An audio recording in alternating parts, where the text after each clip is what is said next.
Justice Secretary Rimsky-Yuen says there can be no compromise on the issue of so-called civil nominations or nominations by political parties for chief executive. Both procedures, insists the Justice Secretary, are inconsistent with the basic law. The statements, originally advanced in an article written by Yuen, aroused heated discussion among lawmakers and senior lawyers concerning the electoral process.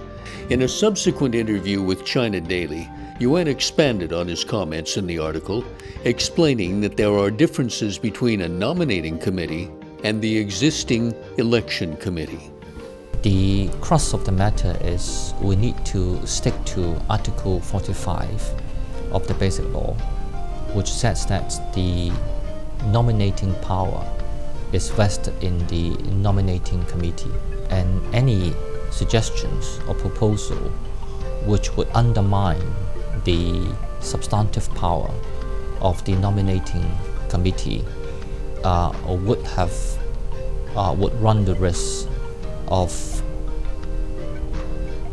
being inconsistent with Article 45. We need to look at the details of every proposal. The issue is that people use the expression civic nomination or civil nomination, or some people call it public nomination, in very different contexts. In fact, some people use the expression to mean one thing, other people use it to express another idea. And also, in fact, to take the matter one step forward, some people's suggestions are, strictly speaking, not nomination, but a recommendation.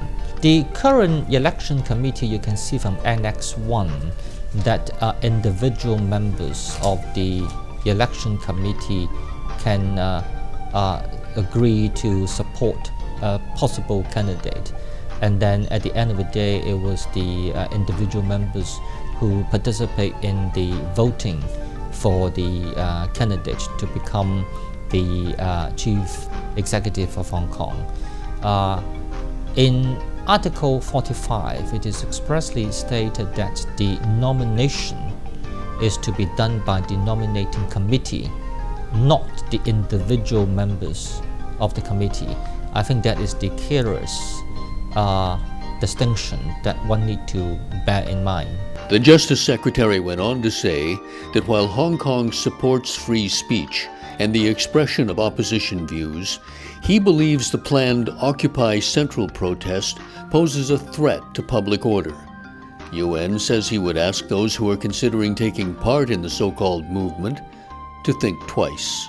I think Hong Kong, under the current systems of Hong Kong, we have many ways of allowing people to express their will, and those ways are perfectly lawful and legitimate ways to express one's will. So I would urge people to express their wills through lawful means, through lawful and legitimate means. I would not recommend anyone trying to act against the law, and certainly I hope that anyone who tempted to act against the law to think twice before actually doing so.